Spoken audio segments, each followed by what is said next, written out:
Teus olhos revelam que eu nada posso esconder, que não sou nada sem ti, ó fiel Senhor.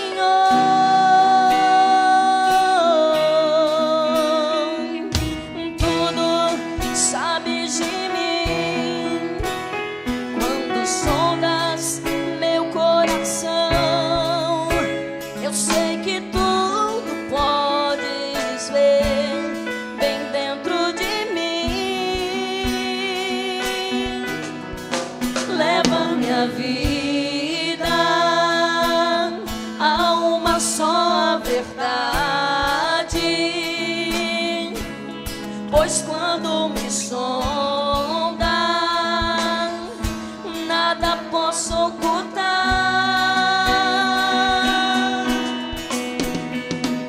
Sei que a tua fidelidade leva minha vida mais além do que eu posso imaginar.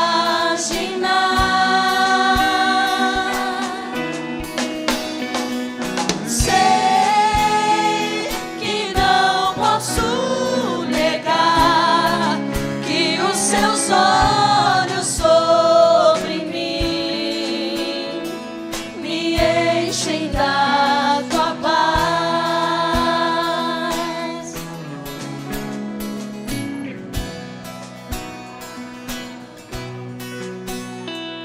Teus olhos revelam que eu nada posso esconder, que não sou nada sem ti, ó fiel Senhor.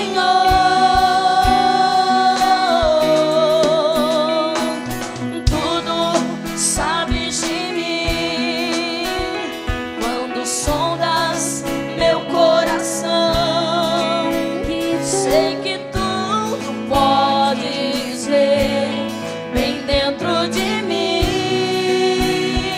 Leva minha vida, leva minha vida a uma só verdade, e quando me sonda, nada posso ocultar. Sei que a tua fidelidade leva minha vida mais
Bíblia no primeiro livro de Gênesis, capítulo número 26.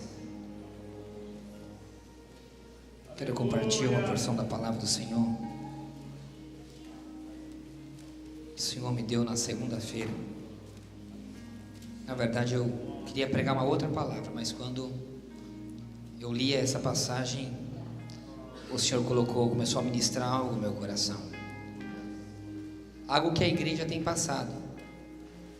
Algo, na verdade, muito preocupante. Por isso que o Senhor me fazia trazer essa mensagem hoje, para não deixar para depois. Sentimos muita falta de muitos irmãos hoje, né? Mas também se entende, não, na verdade eu não entendo, né? Uma boa desculpa, porque tem muitas decisões de Libertadores e campeonatos e infelizmente muita gente não consegue ficar sem o futebol ainda, né? Ainda, infelizmente. Mas nós vamos ler uma porção da palavra e eu vou contar uma história para vocês muito tremenda. Eu quero que vocês prestem atenção. Diz assim o capítulo 26 do livro de Gênesis: houve fome naquela terra, como tinha acontecido no tempo de Abraão. Por isso Isaque foi a Gerar, onde Abimeleque era o rei dos filisteus. O Senhor apareceu a Isaque e disse: não desça ao Egito, procure estabelecer-se nas terras em que eu lhe indicar. Permaneça nessa terra mais um pouco, e eu estarei com você e te abençoarei. Eu quero que você repita a parte final comigo. Dizia o Senhor assim para Isaque: eu quero que você permaneça nessa terra mais um pouco,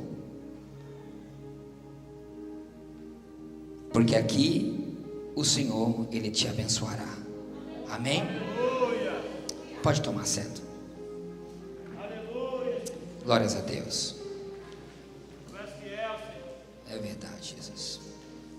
Aleluia. O povo de Deus, ele crescia. Após a chamada de Abraão, o povo de Deus, já nesse momento em que Abraão já tinha filhos, que Isaque era seu filho, o povo de Deus, ele começava a tomar uma forma, ele começava a ter um caminho. Nesse momento em que o Senhor lhe reconfirmava a sua promessa para Isaque, o seu pai recentemente tinha morrido. Abraão, depois de muito tempo de peregrinar, quando seu filho, nesse então, já estava com praticamente 45 anos de idade, Isaque, que foi quando seu pai morreu,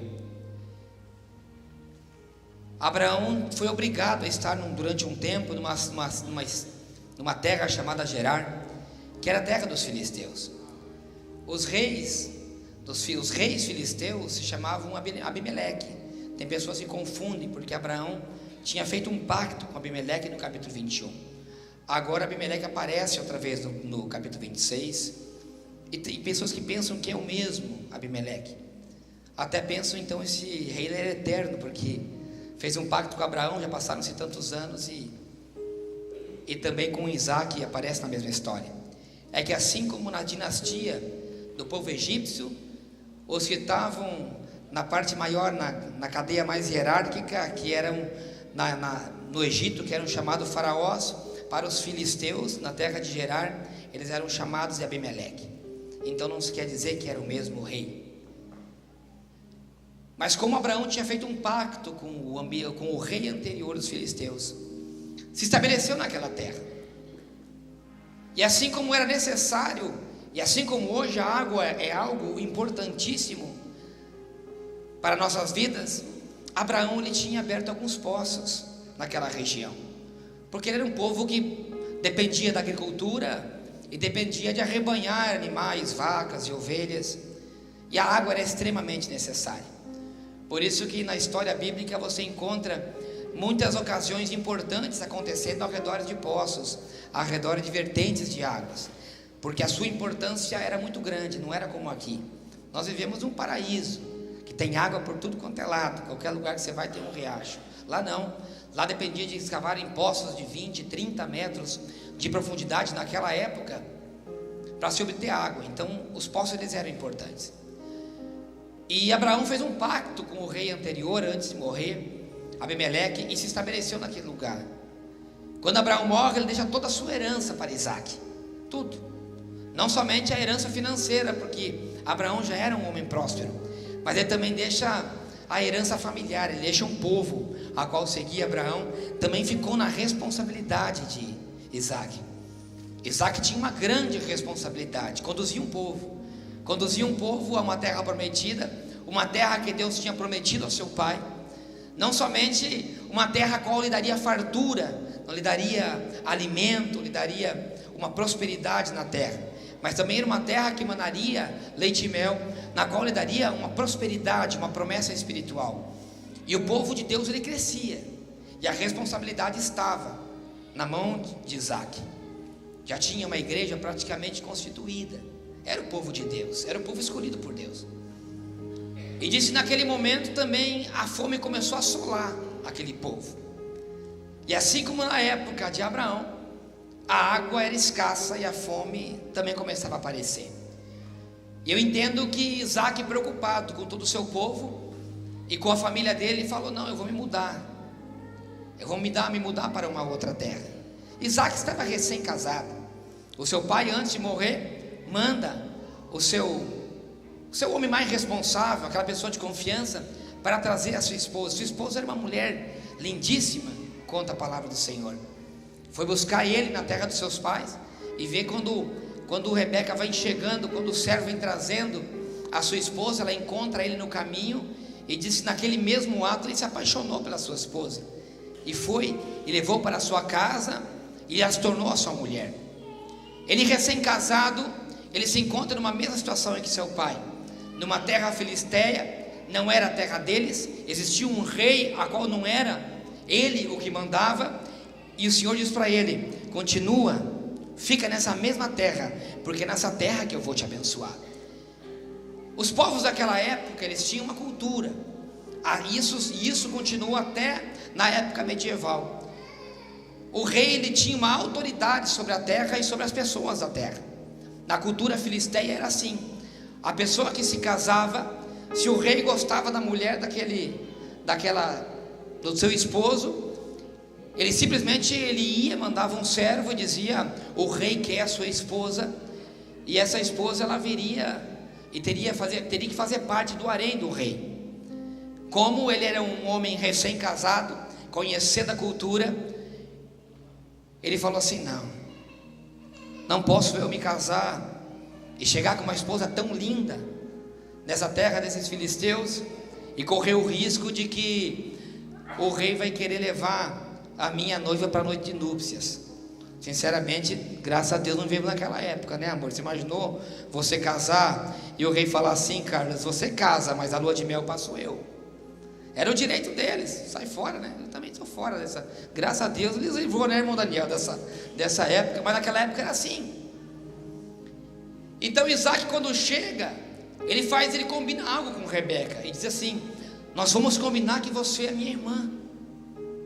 Aqui ninguém pode saber que você é minha esposa, porque se souber que é minha esposa e o rei vê você bonita como você é, ele vai mandar me matar e vai levar você ainda para o harém dele, e o nosso povo vai ficar disperso. Então eles têm, e apresenta a Rebeca como sua irmã. Ele faz a mesma coisa e mente da mesma maneira em que o seu pai Abraão tinha feito. Quando o seu pai Abraão vai para a terra de Gerar e chega para Abimeleque, ele também diz que Sara é a sua irmã. E quando eu lia isso, eu achei algo tremendo, porque eu imagino que o menino lembrou, quem sabe, que seu pai tinha cometido esse erro e falou: vou fazer a mesma coisa de que meu pai fez. Interessante que nós somos exemplos dentro de nossas casas. Nós somos exemplos para os nossos filhos. Nossos filhos têm as mesmas atitudes que nós temos. Nossos filhos usam a mesma linguagem que nós usamos. Por isso que nós temos que ter muito cuidado com o exemplo que nós damos dentro de casa. Aquele moço, Isaque, faz o mesmo erro que seu pai.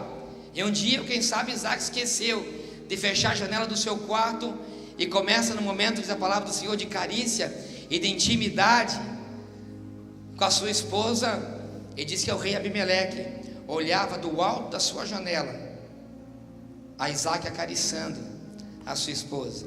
Quem sabe se Abimeleque estivesse na época de hoje, ele pegava uma câmera com super zoom, né, e fazia uma daquelas coisas que é chamada, como é que chama? Voyeur, alguma coisa assim, né? Batia aquela foto e colocava na internet a foto daquele homem que tinha mentido, que tinha falado que a sua esposa era sua irmã. Indignado, no outro dia, ele chega para Isaac e fala: Isaac, o que é que você fez? Por que é que você mentiu para mim? Você disse que Rebeca era sua irmã, mas na verdade era sua esposa. Ontem eu vi você acariciando ela. Aquilo gera uma raiva no coração de Abimeleque, porque ele sabia que se ele tivesse tomado aquela moça para ser uma mulher do seu harém, ele teria trazido maldição sobre a vida dele, porque eles não poderiam trazer para o seu harém uma mulher que fosse extremamente casada, a não ser que fizesse parte das noites de núpcias. Não poderia ser uma mulher que já tinha sido parte. Eles traziam as virgens e somente para o seu harém. Só fazia parte do harém aquela que era virgem. Se era casada, ele não podia. Poderia sim na noite de núpcias, mas não depois de casado. Então ele diz: por que você mentiu para mim? Você teria trazido maldição sobre o meu povo. A raiva entra.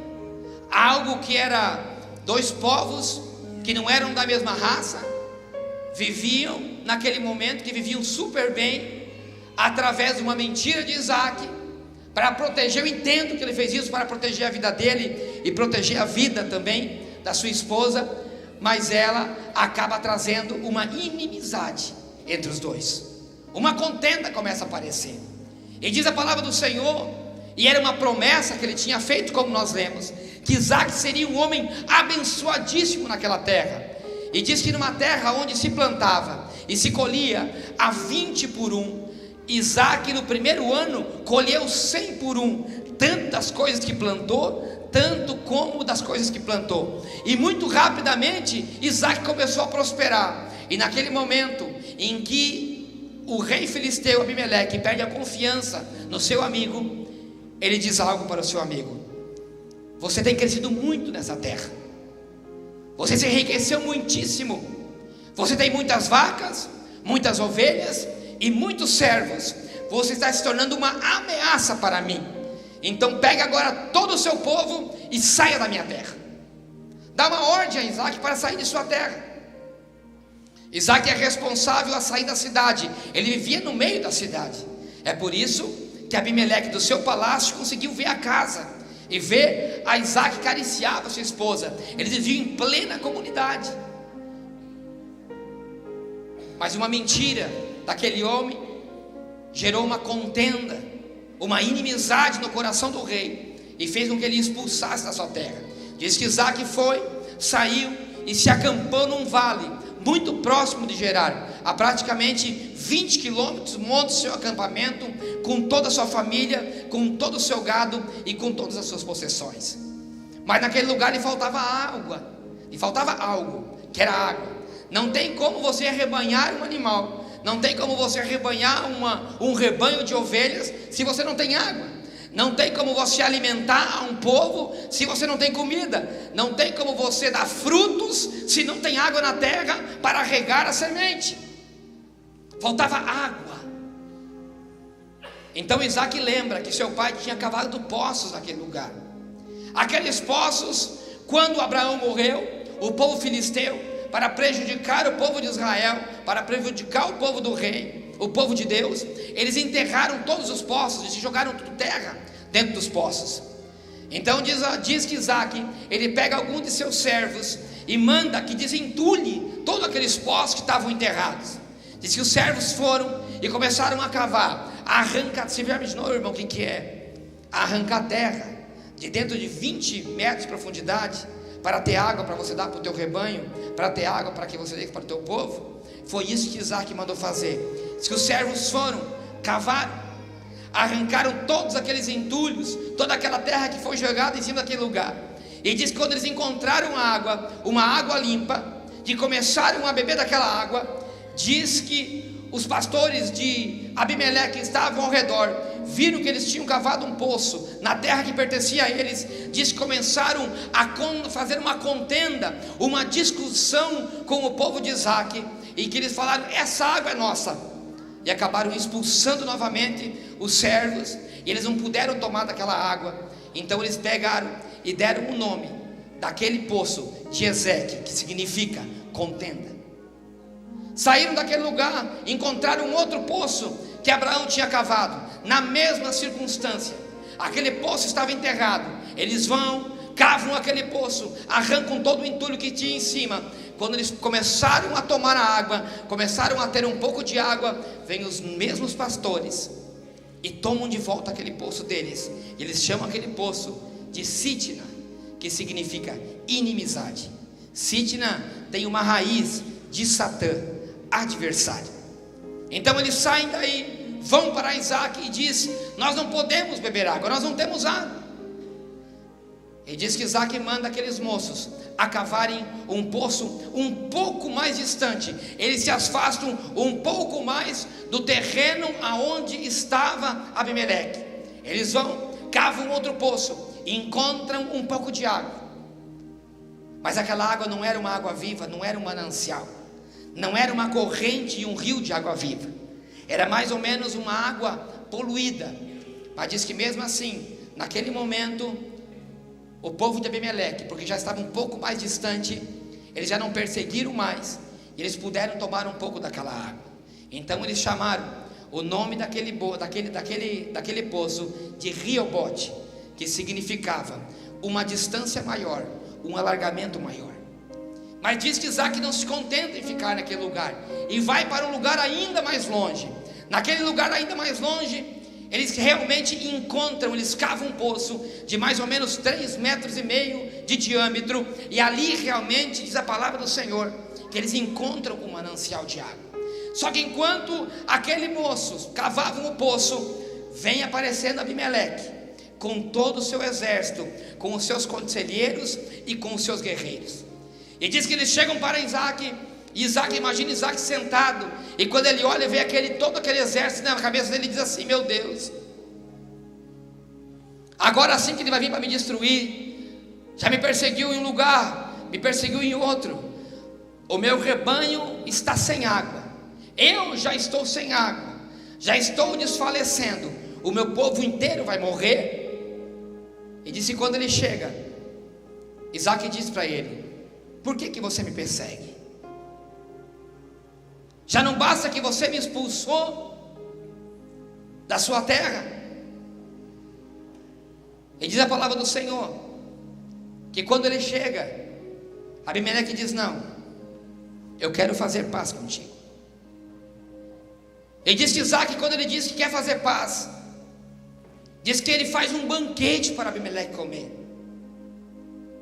Ele faz um banquete, e eles comem juntos.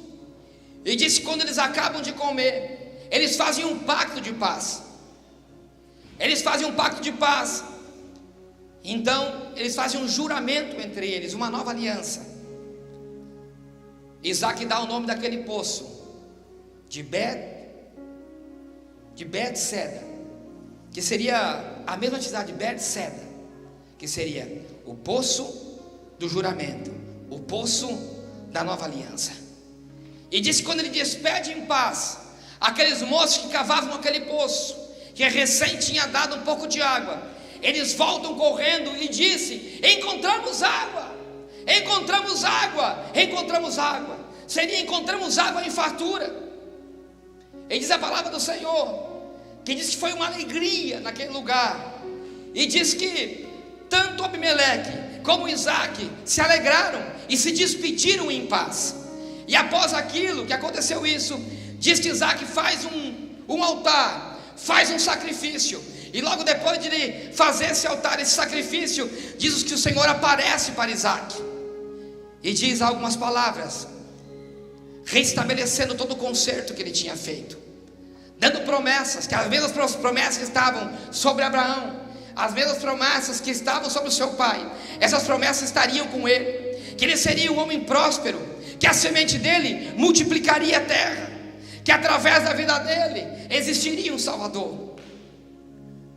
As promessas foram restabelecidas. Quem sabe até esse momento você não está entendendo nada. Quem sabe você está dizendo assim, que você está querendo contar com isso, pastor. E agora eu vou trazer a revelação dessa palavra para você. Algo que tem acontecido muito na igreja. Primeiro, a fome que tinha e que estava com Abraão, que um dia aconteceu na vida de Abraão, também acontecia na vida de Isaac. A água, ela significa vida. Não tem como você ter vida espiritual se não tiver uma água, uma fonte de água viva. É por isso que Cristo dizia que aquele que crê nele, dentro dele sairia rios de águas vivas. A água é a palavra, a água é Cristo. Ele é água purificadora, que nos nutre e nos cura e nos limpa. Esse é o significado da água. Sem água não existe um rebanho sadio. Sem água não existe uma árvore que dá bons frutos. A água é extremamente necessária dentro de um rebanho, dentro de uma igreja, dentro de uma casa e dentro de um indivíduo chamado cristão e crente. Só que perceba que na vida de Abraão teve um momento de seca e depois de fartura. Na vida de Isaac passava a mesma situação. O Senhor alertava que ele passaria por um momento de seca. Existem altos e baixos numa vida espiritual. Existem momentos que você fala, eu não sinto a presença de Deus. Existem momentos que fala, eu tive um renovo, já não sinto mais, não conheço, não consigo ver o rio de Deus sobre a minha vida, sobre a minha família, já não dou frutos, já não consigo dar água para o meu rebanho, porque não existe água. Mas o Senhor dizia algo para Isaac: continua nessa mesma terra, porque é nessa mesma terra que você está que eu vou te abençoar. Qual foi o problema de Isaac? Algo que tem acontecido muito dentro da igreja. Você perceba aonde foi, em que momento que Isaac começou a não ter água. Quando foi que Isaac, que não começou, quando foi que ele começou a deixar de ter água para ele? Qual foi o momento em que ele foi obrigado a sair de um conforto que ele tinha?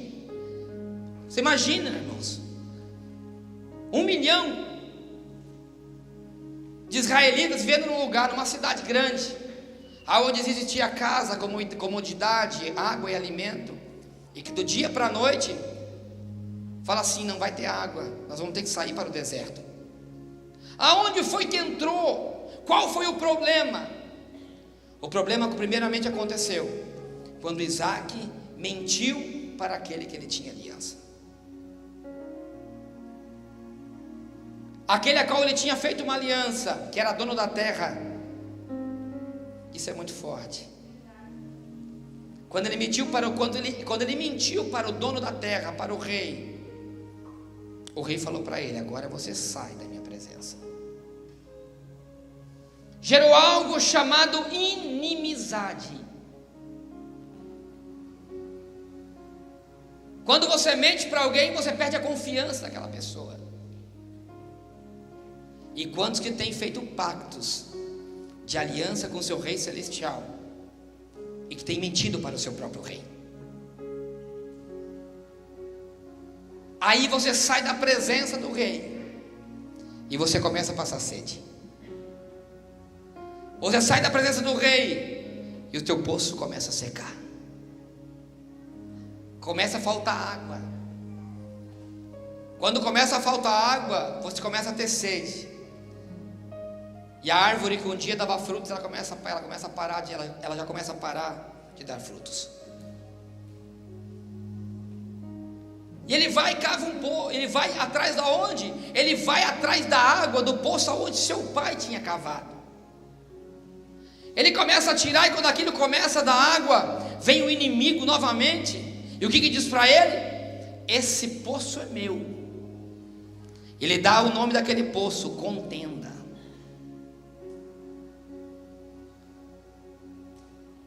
Quando começa uma inimizade, começam as contendas. Quando começa a falta de confiança entre pessoas, dentro da família, dentro da igreja, começa a haver contenda. Então aquele pouquinho de água que estava saindo do poço, o adversário vem e fala: para fora, porque você está em contenda, você está em inimizade com o rei, então eu tenho o direito desse poço. Aí ele pega e diz assim: não tem água nesse poço, eu vou no outro.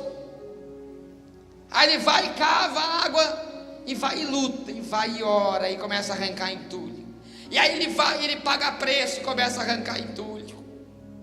Aí ele começa a fazer propósito, começa a ir no monte e começa a arrancar entulho.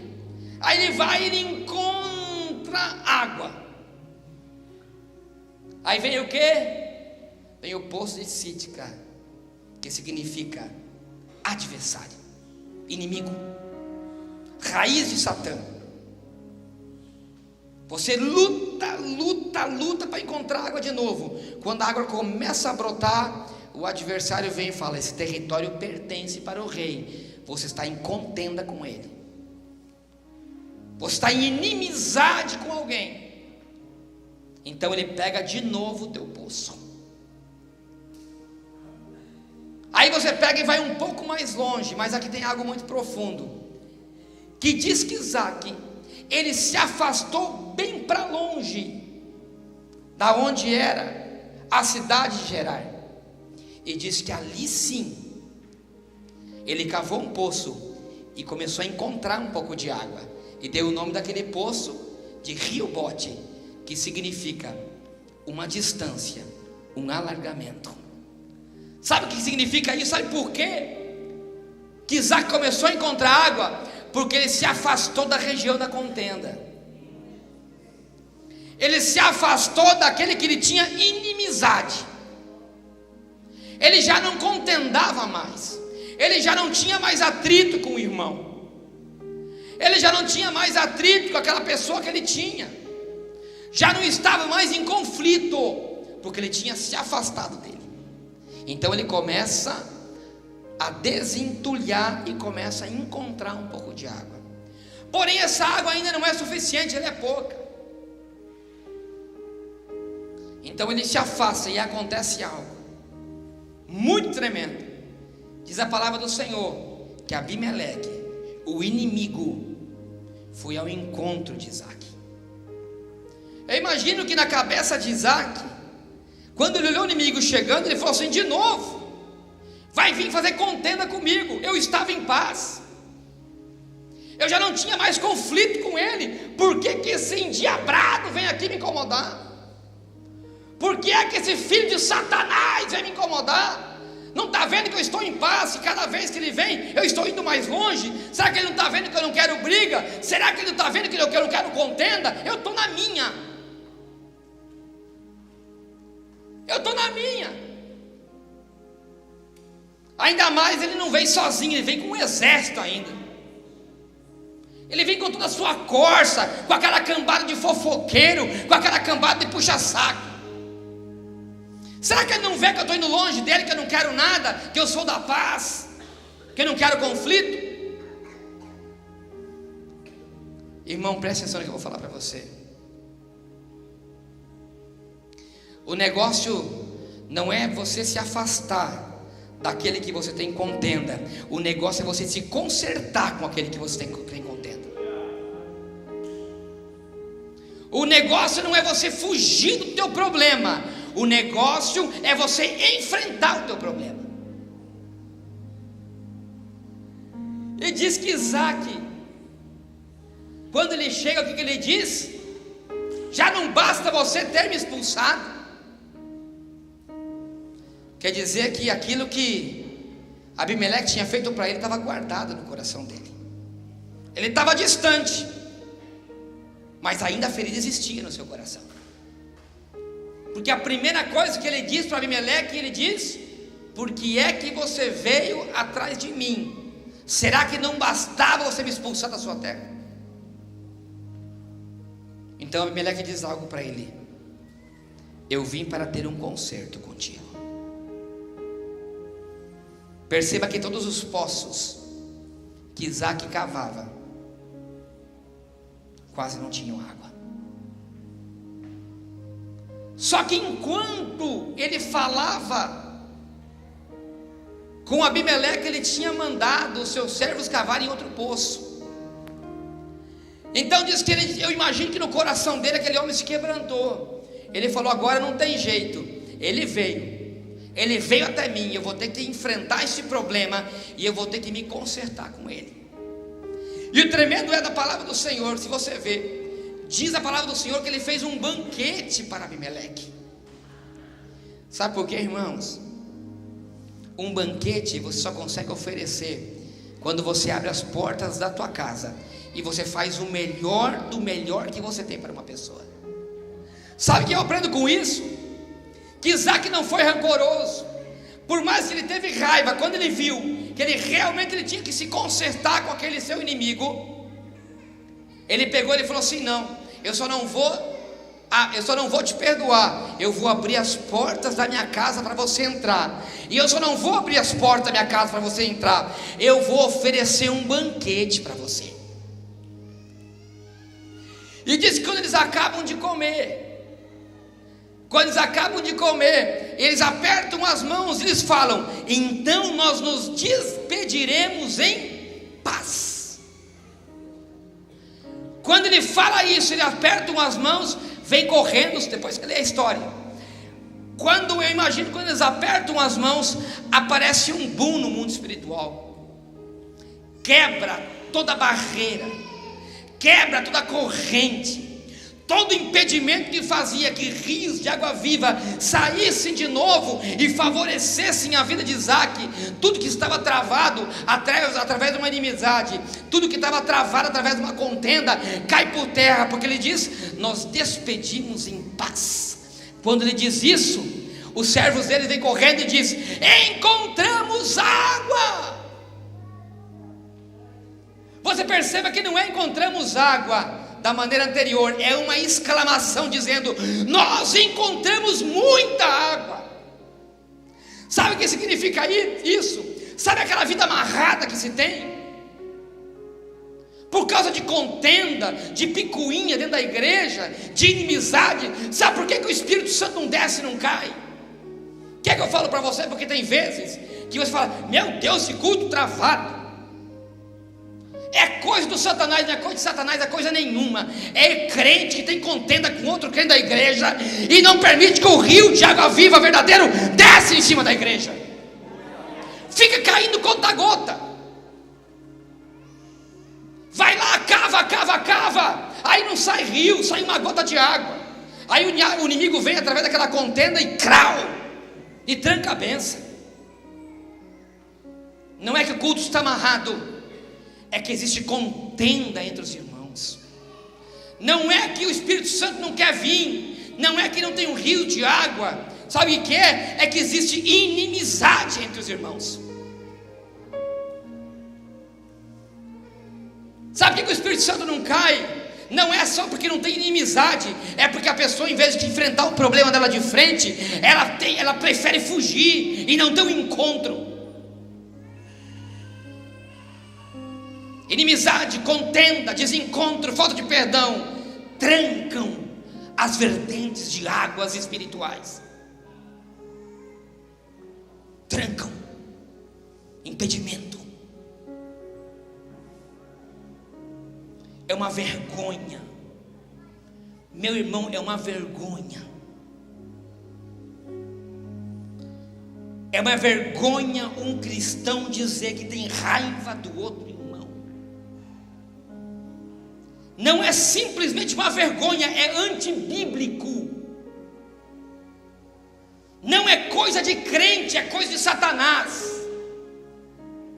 Pessoa que guarda rancor no seu coração, não perdoa o seu irmão e não dá um banquete para ele, sabe o que acontece? É o que está escrito em Romanos, em Gálatas capítulo 5, verso 20, que são as obras da carne.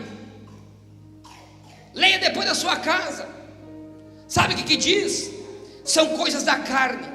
estão condenadas assim como porfia, como idolatria, como prostituição. Ali dentro está escrito inimizade.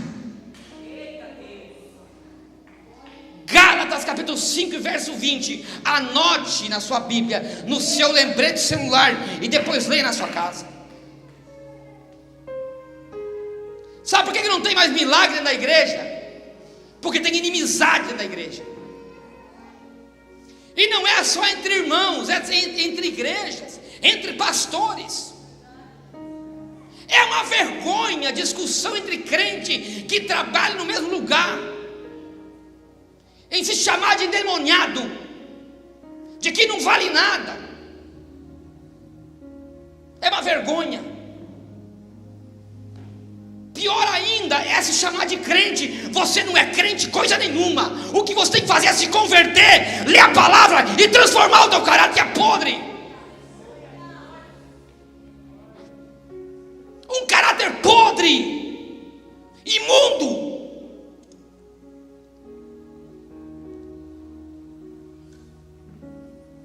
É uma imundícia.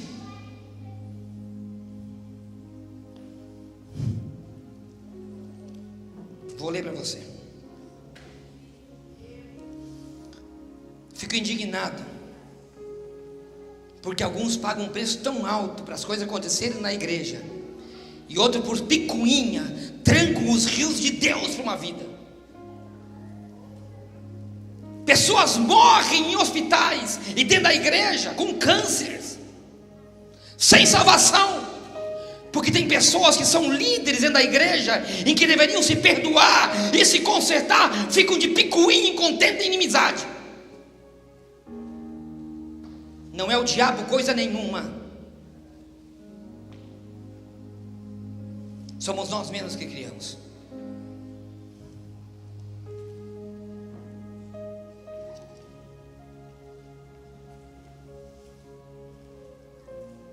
Gálatas capítulo 5 e verso 19. Escute. Ora, as obras da carne são manifestadas na moralidade sexual, impurezas, libertinagens, idolatrias, feitiçarias, ódios, discórdias, diz a palavra do Senhor, ciúmes, ira, egoísmo, dissensões, facções, inveja, embriaguez, orgias e coisas semelhantes. Eu os advirto, diz Paulo, como antes já os adverti. Pior que tem crente que é teimoso, já ouvi tantas vezes. Veja que isso não é na igreja de hoje. Na igreja de Éfeso era a mesma situação. Paulo dizia: como eu já vos adverti. Continua dizendo: como antes já vos adverti, aqueles que praticam essas coisas não herdarão o reino dos céus.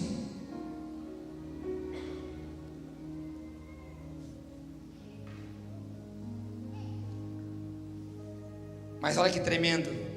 Mas os frutos do Espírito é o amor, a alegria, a paz, a paciência, a amabilidade, bondade, fidelidade, mansidão e domínio próprio. Todas características que você não encontra em alguém que tem ódio e inimizade com alguém. Uma pessoa que tem inimizade com alguém, ela não tem paciência, ela não tem paz, ela não tem mansidão. E ela não tem domínio próprio, porque ela se estoura a qualquer momento.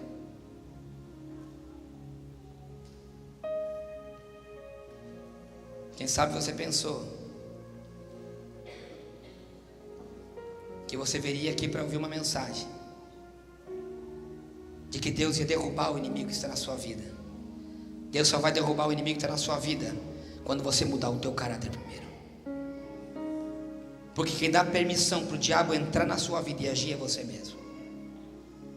São as portas que você abre, são os poços que você tranca, e que você permite o inimigo de impedir que Deus derrame todas as bênçãos e todas as águas que Ele tem para derramar sobre a sua vida.